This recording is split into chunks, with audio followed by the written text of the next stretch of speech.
Jitubha Jadeja, all Gujarat fair price of association મહામંત્રી છું।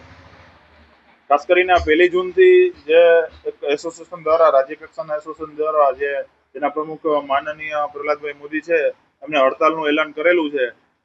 હડતાલનો એમનો મુદ્દો છે કે રાજ્યમાં જે કાર્ડ હોલ્ડરો છે એનું 100% ઈ કેવાયસી નથી થયું।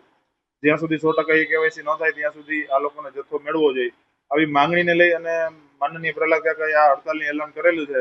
પરંતુ અમારું association, all Gujarat fair price of association, એવું માને છે કે આ હડતાલનો જે મુદ્દો છે એ વેપારીઓને સ્પર્શતો નથી અને વેપારીઓના જે મહત્વના મુદ્દા કહી શકાય કે અમારું જે મિનિમમ કમિશન છે એમાં 97% પેલી શરત મૂકેલી છે અને અમારું જે રેગ્યુલર કમિશન ₹1.50 છે એના ઘણા સમયથી ₹3 કમિશન કરવા માટે અમે સરકાર સાથે અમે જદ્દોજહેદ કરીએ છીએ। એ સિવાય અમને જે ઈ પ્રોફાઇલ દ્વારા વેપારીના પોતાના ફિંગરપ્રિન્ટથી લોગિન થાય છે, એમાં કોઈક સહાયક મૂકી અને વેપારીઓ માટે એક વધારાનો ઓપ્શન મૂકી શકે। આવા અમારા જે મુખ્ય માંગણીઓ છે, ગોડાઉન ખાતેથી અનાજ ઓછું આવે છે, અનાજ ઉતારવા આવે ત્યારે ટ્રાન્સપોર્ટ કોન્ટ્રાક્ટરના માણસો ખંડણીના રૂપે મજૂરી માંગે છે। આવી વિવિધ સમસ્યાઓ, આના સિવાય અમારી બીજી 50 સમસ્યાઓ છે। આવી બધી સમસ્યાઓને લઈને અમારે હકીકતમાં સરકાર સાથે જે ચળવળ ચાલે છે, આ બાબતની હડતાલ હોય, આ બાબતમાં સરકાર સાથે સંઘર્ષ કરવાનો હોય તો અમારે સંઘર્ષ કરવો જોઈએ એવું અમારું એસોસિએશન માને છે।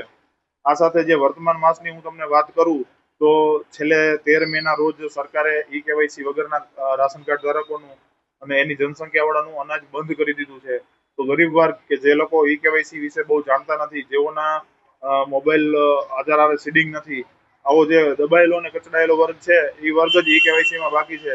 સમગ્ર રાજ્યની અંદર આપણે વાત કરીએ તો 70% ઈ કેવાયસી થયેલું છે અને 30% ઈ કેવાયસી નથી થયેલું। આ 30%માં જે ખૂબ જ નબળો વર્ગ છે, અબૂલ છે, અપણ છે, એ રહી ગયો છે। એટલે સાચા એમ કહી શકાય કે સાચા લાભાર્થીઓ ઈ કેવાયસી ન થવાના કારણે અનાજથી વંચિત રહેવાના છે।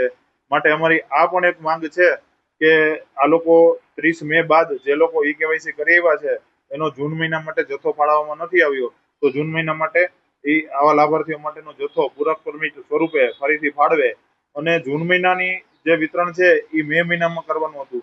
પરંતુ મે મહિનામાં છેલ્લી 31 તારીખે આપણા રાજકોટની અંદર ખાસ કહીએ તો લગભગ 30-40 દુકાનદારોને 31 તારીખે જે જથ્થો આવ્યો છે, જેના કારણે સરકારશ્રીએ જૂન મહિનાની વિતરણની સમય મર્યાદા વધારી અને 5 દિવસનું એક્સટેન્શન આપેલું છે। પરંતુ જે લોકોને 1000 કાર્ડ છે અને સર્વરના ધાંધિયા હોય, બબે ફિંગરપ્રિન્ટ લેવા પડતા હોય, આ 5 દિવસમાં જૂન માસનું વિતરણ કરવું શક્ય ન હોય।